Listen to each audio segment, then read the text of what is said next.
Black CEO accused of stealing his own car 10 minutes later. He made the police chief hand over his badge. Hello everyone. Before we begin today's video, I need your help. We've noticed that the channel is losing traction, and subscribing is one of the best ways you can help us. It's quick, free, and allows us to continue bringing you great content. Your support means everything. Let's keep this channel growing collectively. Where are you watching from? Drop your city or country in the comments below.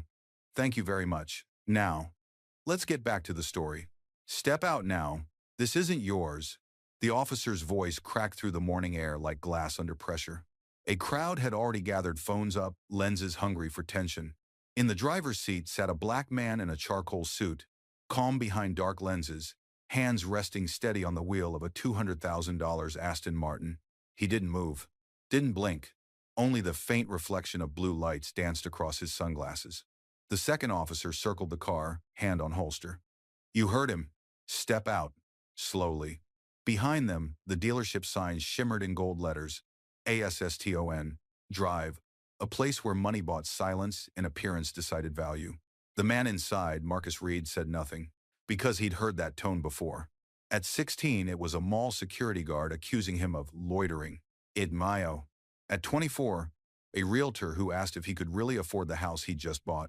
Now 38, a billionaire CEO. And still, the question came back dressed in the same uniform. Disbelief. But Marcus didn't argue. He adjusted his cufflinks. One hand brushed against the key fob, the same fob that could unlock every vehicle in that showroom, because he owned the entire chain. The taller cop leaned in, peering at the interior. Nice ride. Where'd you get it? Marcus finally looked up. From the factory I helped build? The officer scoffed. Sure you did. A few in the crowd chuckled. Phones trembled with excitement. This was a spectacle now, the illusion of power clashing with the truth still in disguise. Marcus exhaled slowly, almost like a prayer. The air felt heavy, charged. He could see his reflection in the badge, polished, temporary, blind. Sir, step out or we'll remove you, the officer snapped again. Marcus unbuckled, every motion deliberate. He opened the door, stepped out into the sunlight, posture unbroken, presence commanding. The murmurs grew. Someone whispered, "He doesn't look scared." Another replied, "He should be." Before we continue, where are you watching from? Drop your city or country in the comments below. And if you believe in dignity and justice, hit like and subscribe. These stories spark change, and we're glad you're here. Now, back to Marcus. The officer pointed toward the sidewalk. Keys on the hood. Hands where I can see them. Marcus placed the keys down slowly, like setting evidence before a trial. He said quietly, "Be careful with that car." The cop sneered. "Why? It's not yours."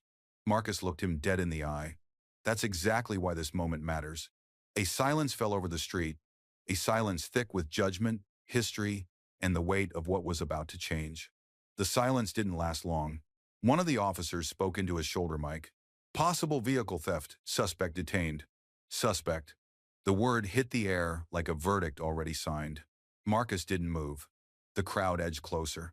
Someone whispered, "He looks too calm for a thief." Another answered, "Calm don't mean innocent." That's how bias sounds, soft enough to pass as opinion, sharp enough to cut like fact. The taller cop leaned in. "License and registration," Marcus replied, even-toned. "Inside the glove box." The officer nodded, then pulled the door wider and reached in himself. He fished out a black leather folder, opened it, and froze.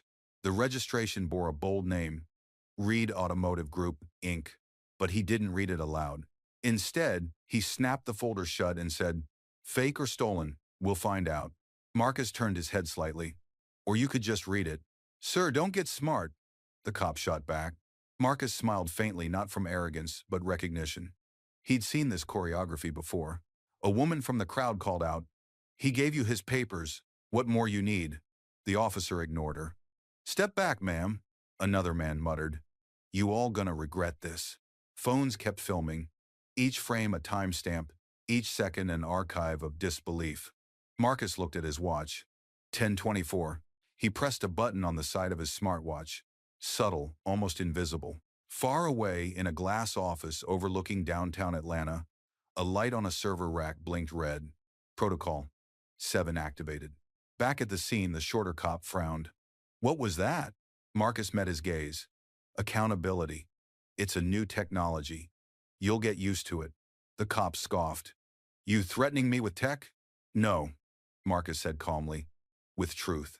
The sound of approaching sirens echoed down the street. Local backup called in for a misunderstanding that should have lasted 2 minutes, not 20. The dealership manager rushed out, tie crooked, trying to look in charge. Officers, what's happening here? He asked. Caught this man trying to drive off with a new Aston, the taller one replied. The manager squinted. That's strange. The car's already sold. To who? The officer asked. The manager looked at Marcus and said flatly, Not him. Laughter rippled through the crowd. It wasn't humor, it was disbelief hiding in plain sight. Marcus raised an eyebrow. That's an interesting assumption. The manager folded his arms. Do you even know how much this vehicle costs? Marcus stepped closer. Enough to pay your salary. For the next 8 years. A hush fell. Even the officers shifted slightly, uncertain now. Marcus's phone buzzed. He tapped his earpiece. A female voice came through, calm, precise. Mr. Reed, confirmation in progress. Local police dispatch has been alerted that you're on site. Legal and media protocols are live. Marcus's lips barely moved. Thank you, Jordan.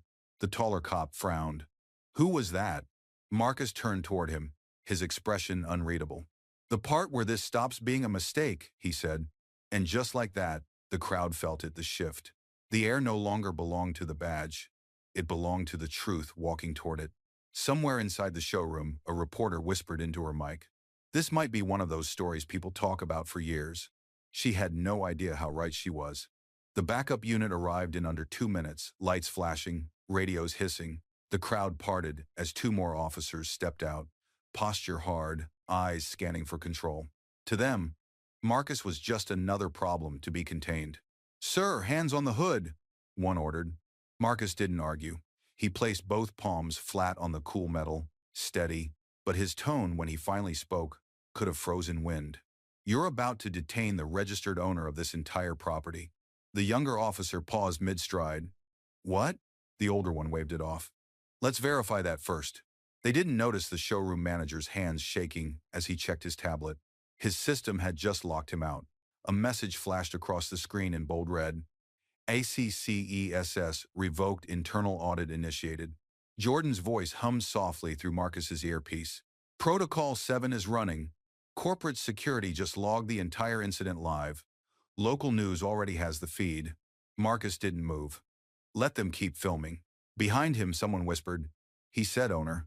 The murmurs grew. Every phone lens turned into a mirror, reflecting a system unraveling in real time. The taller officer leaned close again. Sir, you're escalating this. Marcus looked over his shoulder. No, officer, you are. The line landed like a gavel. Even the crowd went still. The dealership manager tried to regain footing. Look, this can't be true, he stammered. Mr. Reed, is it? You're saying you own this location? Marcus turned fully now. Slow, deliberate. I'm saying I own this brand. Every location, every car, including the one you just called the cops on. The younger cop blinked, uncertain. Hold up, what did he just say? The manager's voice cracked. That's impossible. Marcus nodded toward the glass doors. Then maybe ask the name printed on them. They all turned. Through the reflection of flashing lights, 3 silver letters shimmered above the entrance. Reed. The officer's radio crackled. Dispatch confirms. Subject's name matches business owner. Repeat. Confirmed business owner. Is 710. For the first time, the taller cop's face shifted, not remorse yet, just recognition that the ground had moved beneath him. Marcus adjusted his tie. Now, shall we continue your investigation? The question wasn't sarcasm. It was surgical. The manager swallowed hard. Sir, we didn't know. Marcus cut him off. You didn't ask. A voice from the crowd shouted. That's right. Applause broke. Hesitant at first. Then louder phones raised, comments flying across live streams. Someone whispered. He's not even angry. Another replied. He doesn't have to be. The older officer exhaled. Mr. Reed, we made a mistake. Marcus turned slightly, his expression unreadable. Mistakes end when accountability begins. Which one are you choosing today? The question hung in the air like thunder waiting to strike. No one answered. Even the sirens seemed to quiet, as if listening. Inside the showroom, an assistant manager rushed out holding her phone. "Sir," she said to the taller cop, trembling, "your chief's on the line. He wants to speak to Mr. Reed directly." The officer froze. Marcus's jaw tightened just enough to show that he'd been expecting this call all along. He stepped forward, calm as ever. "Good," he said. "Let's make this official." And for the first time that morning, the police weren't in control of the scene, justice was. The taller officer lifted the radio to his ear, but his hand trembled. "Chief, we've got a situation at Reed Automotive." The static answered first, then a low, clipped voice. "Put him on." The crowd leaned in instinctively. Marcus took the radio, pressed the button, and spoke with the kind of calm that could steady a storm. "This is Marcus Reed." A pause. Then the chief's voice, older, gruff, used to being obeyed. "Mr. Reed, I'm told there's been a misunderstanding." Marcus's tone didn't rise. "No, Chief. There's been a pattern." The street went still again. Every phone captured it. A billionaire CEO talking to law enforcement like an equal, not a victim. The chief cleared his throat. "Look, my men were responding to a call." "A false one," Marcus said. "From an employee who assumed theft because of skin, not facts." He turned slightly toward the crowd. "And from officers who acted before asking?" The taller cop's jaw clenched. The younger one looked down at his boots. "Mr. Reed," the chief said carefully, "we can handle this internally." Marcus glanced at the sky, the reflection of red and blue still flashing against the hood of his car. "You will," he replied, "because every second of this is already archived, backed up, and forwarded to my firm's ethics division, which includes your city's legal counsel. It is safe, really unwarrantable." Murmurs rippled through the onlookers. Someone whispered, "He's not bluffing." Another said softly, "This is history." Jordan's voice came through the earpiece again, quiet but firm. "Media's on scene, sir. CNN affiliate just joined the live stream." Marcus nodded once. "Let them film the truth." He handed the radio back to the taller officer. "Your chief's waiting." The man hesitated, then pressed it to his ear. "Yes, sir." "Understood." The color drained from his face. He lowered the radio, eyes fixed on Marcus. "What did he say?" the younger cop asked. The taller one swallowed. He said, "We're to stand down, effective immediately." Is one of the Brechtidadak self. A hush swept over the street, the kind that follows when arrogance collapses. The crowd exhaled as if they'd been holding their breath for 10 straight minutes. Marcus stepped closer, voice steady as ever. "Good, now you'll stay until he arrives. Accountability should never travel alone." The dealership manager tried to slip away, but Marcus's gaze caught him mid-step. "Where are you going?" I just thought." "You thought wrong." He gestured toward the car. "You made the call that started this. You'll finish it standing right here in front of the people you tried to humiliate." A ripple of applause rose from the crowd. Not loud, not mocking, just a slow, collective affirmation. Justice was shifting from abstract to visible. Marcus looked around, scanning the faces, some apologetic, some still defensive, most just stunned. Then he said, almost to himself, "Power doesn't need permission. It just needs patience." Moments later, a black SUV with tinted windows pulled up. The police chief stepped out, hat under his arm, eyes hard but uncertain. He walked toward Marcus, the weight of consequence already visible in every step. And when he stopped 3 feet away, the air itself seemed to pause, the kind of silence that always comes before the fall. The chief's shoes clicked against the pavement, slow, deliberate, the sound of a man trying to control a narrative that had already escaped him. "Mr. Reed," he began, voice heavy, formal. "I came as soon as I was briefed." Marcus didn't move. "Briefed? That's a polite word for damage control." The crowd hushed. The chief glanced around. Cameras, phones, every angle recording history in real time. He lowered his tone. "Let's talk privately." Marcus shook his head. "We're already in public. That's where this happened. That's where it stays." The chief exhaled, realizing the power had shifted completely. He looked at his officers, two standing still, faces pale with regret, then back at Marcus. "They were following procedure."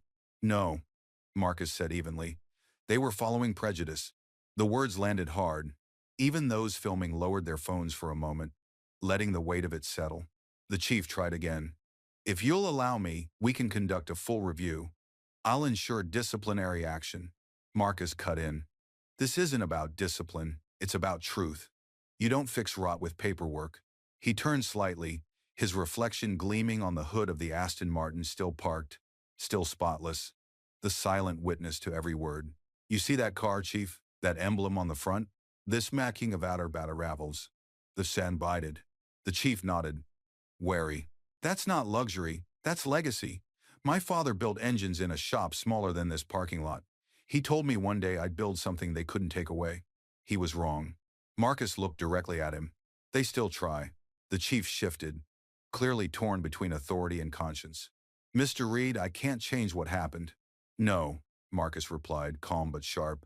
But you can change what happens next. He stepped closer, the distance between them closing like the final act of a verdict. You're wearing that badge because people trust you to see truth before threat. Today, you failed that trust. So here's what's going to happen. It is then. It is no way Jav, is his ting. And Pastor. The chief's jaw tightened. I'm listening. You'll hand me your badge, Marcus said, his voice steady, deliberate. And you'll do it here in front of every camera that watched your men humiliate the person who built the place they were standing in. Gasps rippled through the crowd. Even the younger cop looked at his boss, eyes wide. Chief, he murmured. The older man didn't speak. The veins in his hand pulsed against the brass edge of his badge. Marcus waited. No anger, no triumph, just stillness. The kind that forces the guilty to see themselves. Finally, the chief removed his hat, then unclipped the badge from his chest. He stared at it for a long second, maybe remembering every time he'd told others they had to answer for their mistakes. Then, with a slow exhale, he placed it on the hood of the car. A single clap broke the silence. Then another. Then the street erupted, not in cheers, but in something deeper. Acknowledgement. Justice wasn't shouted. It was shown. Marcus glanced at the chief. You don't lose respect when you admit you're wrong, he said quietly. You lose it when you pretend you aren't. He turned to his assistant's voice, still in his earpiece. Jordan, confirm receipt of the chief's resignation. Make sure it's filed with the Board of Ethics before noon. Already done, sir. In as happy and brados in braid of the crime and on that. And the raid with followaist. Marcus looked around the scene one last time. The car, the crowd, the cameras, and said, This isn't revenge, it's repair. The chief nodded slowly, almost grateful for the truth he'd been forced to face. And for the first time that morning, the flashing lights began to fade, replaced by sunlight clean, unfiltered, and deserved. The moment the badge touched the hood, the city seemed to exhale. The flashing lights dimmed, and the murmur of the crowd softened into something wordless, a kind of reverence that didn't need clapping. Marcus stood still. For the first time since the confrontation began, the sound of birds and passing cars returned ordinary life, re-entering a place where extraordinary truth had just unfolded. The chief stepped back, hands empty now, shoulders heavier. He looked smaller, not in stature but in certainty. Mr. Reed, he said quietly, I never wanted this to happen. Marcus nodded once. That's the problem. It keeps happening to people who don't want it either. He didn't say it with anger, just gravity, the kind that couldn't be argued with. Jordan's voice came softly through the earpiece. Sir, all media outlets confirm coverage. Local and national networks are running the story live. Would you like to release a statement? Marcus's answer was immediate. No. The footage says enough. He turned to the two younger officers still standing nearby.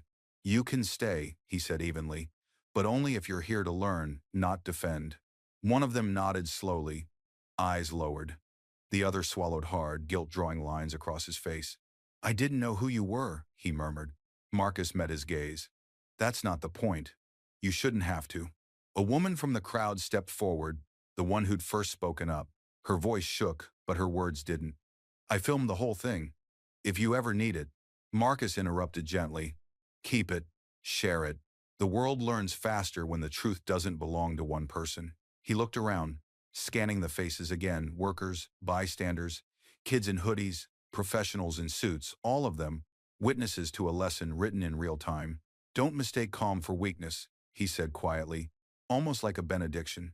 Sometimes silence is the loudest correction. The crowd broke into murmurs again. A teenager near the front whispered, That line's gonna be everywhere.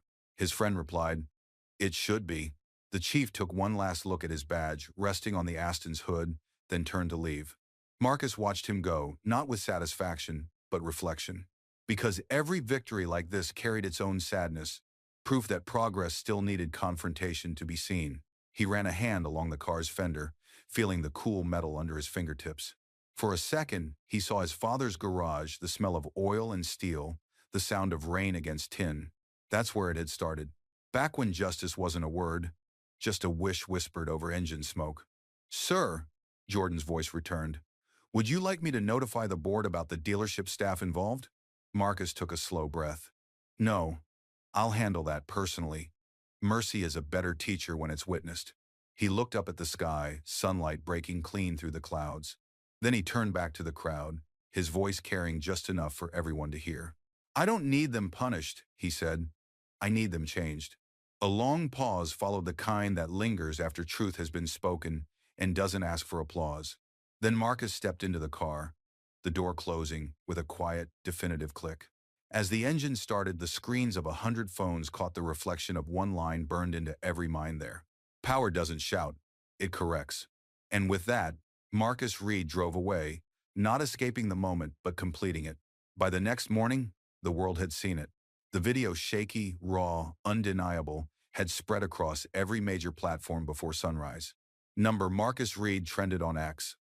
He made the police chief hand over his badge, became a headline, a meme, a mirror. But Marcus didn't post. He didn't comment.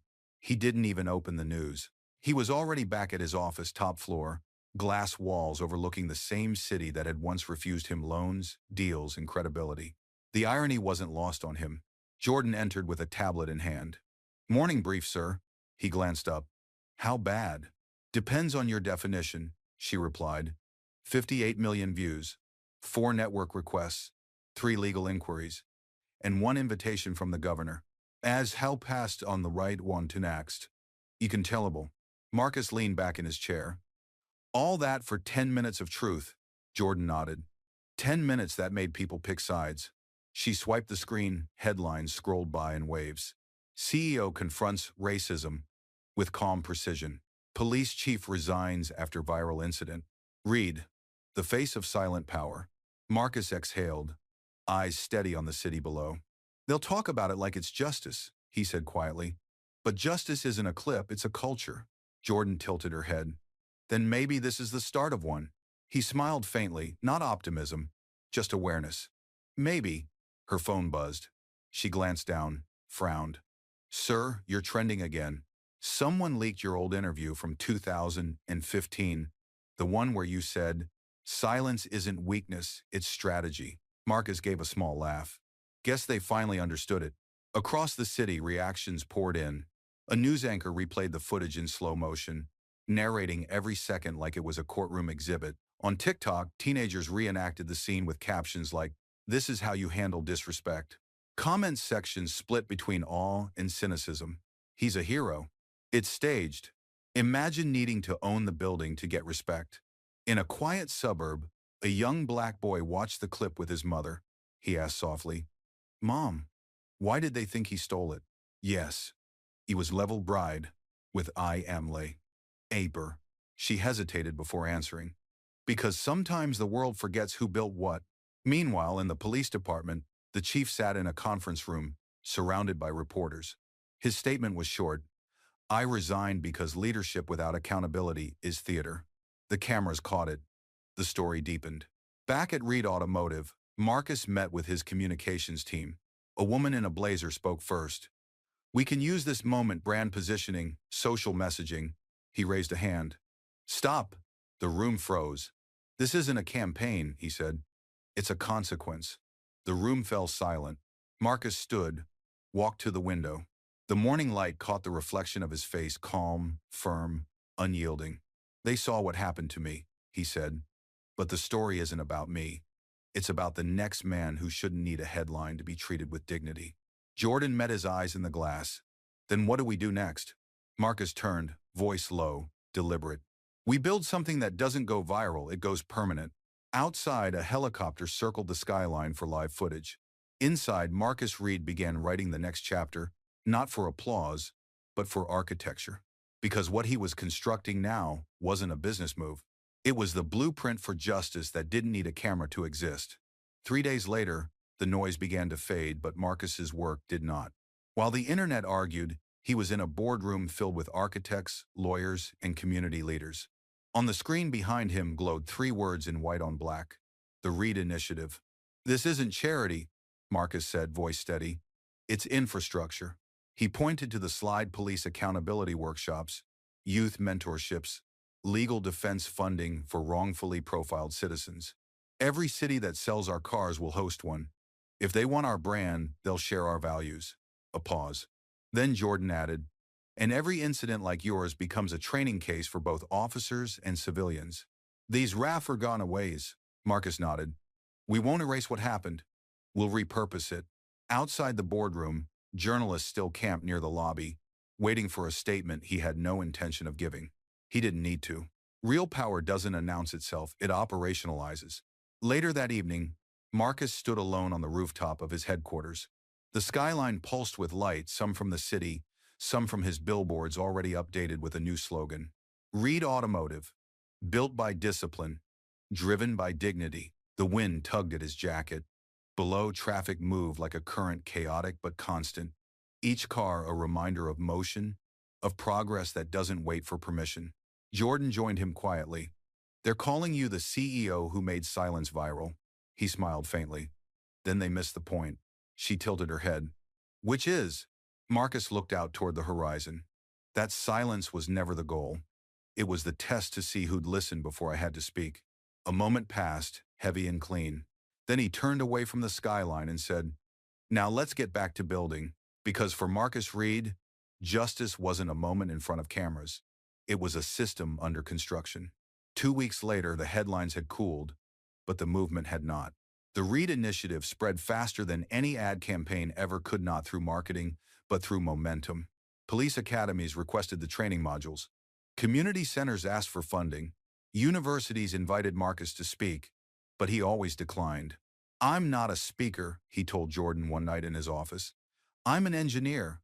I don't raise awareness, I raise foundations." She smiled. "You've become a symbol whether you want it or not." Marcus looked at her, expression steady. Symbols fade. Systems don't. On his desk sat a sealed envelope, the official apology from the mayor's office, complete with the city seal embossed in gold. He hadn't opened it. Forgiveness didn't need stationery. Instead, his focus was on the new site under construction just outside Atlanta, a training campus blending business, tech, and ethics education. The first building was already framed. The sign at the gate read, "The Reed Center for Equitable Leadership." Workers passed by, nodding as he walked the lot in plain clothes, unnoticed by most. He preferred it that way. The anonymity reminded him of the day everything began, when silence had been mistaken for surrender. He stopped by a column of steel beams and rested his hand on it. "This," he murmured, "is how you answer ignorance, not with rage, but with permanence." This stalled. Jordan, standing nearby, caught his words. "People will drive past this place and never know why it exists." Marcus smiled faintly. "That's the beauty of it. Justice doesn't need to trend. It just needs to stand." And as the evening sun dipped behind the half-built structure, the silhouette of progress rose quiet, immovable, and unmistakably his. 3 months later, Marcus Reed returned to the same showroom where everything had started. No cameras this time, no flashing lights. Just morning sunlight spilling across the polished floor, catching the same silver Aston Martin that had once been surrounded by police tape and doubt. The staff shifted nervously when he walked in, a quiet wave of recognition spreading across the room. The new manager, a young black woman named Ariel Thompson, stepped forward. "Mr. Reed," she said, steady but reverent. "We weren't told you were coming." Marcus smiled. "Good. I like it that way." She led him through the lobby. The same walls, same smell of leather and new engines, but the energy was different. No longer suspicion, just attention. Respect not from fear, but from awareness. Behind the front desk, a framed document hung in the corner, the Reed Code of Conduct. Ariel noticed his gaze. "We updated every location," she said. "Profiling equals termination. No warning. No second chance." Marcus nodded. "Good. Policies protect what people forget." A young salesman approached early 20s, nervous, holding a key fob. "Sir, would you like to see the new model?" he asked carefully. Marcus studied him. "What's your name?" "Evan, sir." Marcus smiled. "Then show me, Evan. Not the car, show me how you see people." The question threw him for a second, but he straightened. "I see people as potential, sir, not profiles." Marcus chuckled quietly. "Keep that. It'll take you further than this car ever will." They stopped by the silver Aston, the same one from that morning months ago. Marcus placed his hand on the hood, still smooth, still cold, but now a symbol reclaimed. Ariel watched him, unsure whether to speak. "You know," Marcus said, his reflection split across the metal, "I almost sold this entire chain the day it happened." Her eyes widened. "Why didn't you?" "Because walking away would have been too easy. Changing it was harder, so I stayed." The words carried through the room, steady as the hum of distant engines. Every employee paused, listening without meaning to. Jordan entered quietly, tablet in hand. "The READ initiative just passed its national certification," she said. 50 states, approved for implementation." Marcus smiled faintly. "Good. Maybe now, fewer people will need a headline to find their worth." He looked around the showroom. The same walls that once echoed with doubt now felt like they were holding something sacred. Not perfection, just progress. Ariel turned to him. "Sir, may I ask, how did you stay so calm that day?" Marcus looked at her, the kind of look that carries decades of restraint and realization. "Because I learned a long time ago," he said slowly.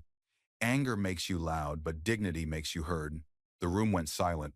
Outside, a family entered, a mother, a father, a young boy pointing excitedly at the cars. Evan greeted them with a smile. No hesitation, no judgment. Marcus watched the moment, then looked back at Ariel. "That's the real return on investment," he said, "when decency becomes instinct." As he turned to leave, the morning sun hit the hood of the Aston just right, gleaming, unapologetic, alive. And for the first time since that day, Marcus Reed walked out of the showroom, not as the man accused, not even as the man vindicated, but as the man who'd built a world where neither had to exist again. That afternoon, Marcus met Ariel in his office, sunlight cutting clean through the glass, framing them both like the closing scene of a lesson learned.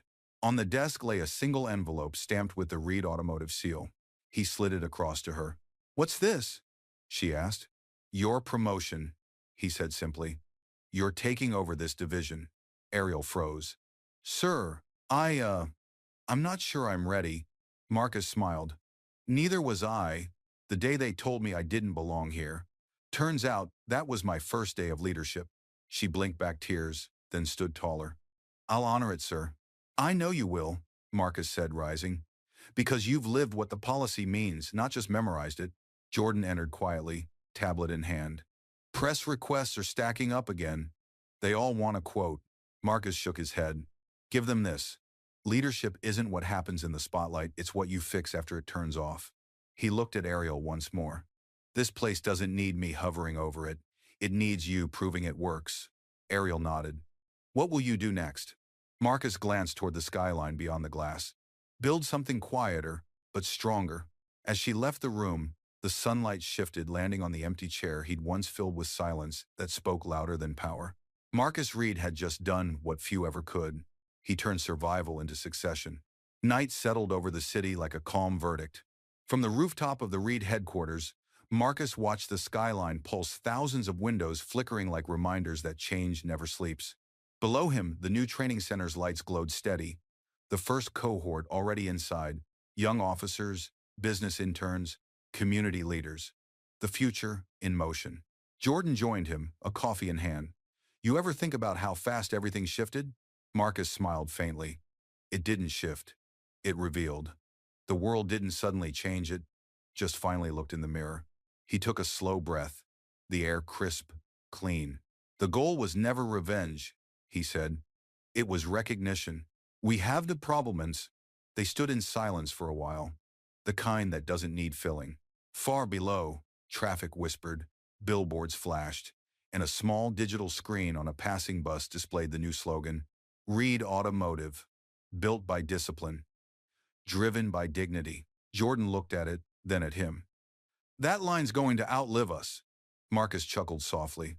Good, it means we did something right. He turned toward the city one last time, eyes reflecting the light he had once fought to stand under. Then, almost to himself, he whispered, "Power doesn't shout, it corrects. It, it is not a god." And as the wind carried his words into the sleeping streets, Marcus Reed walked back inside, not as a headline, not as a hero, but as a builder of the world he wished had existed the day they told him he didn't belong.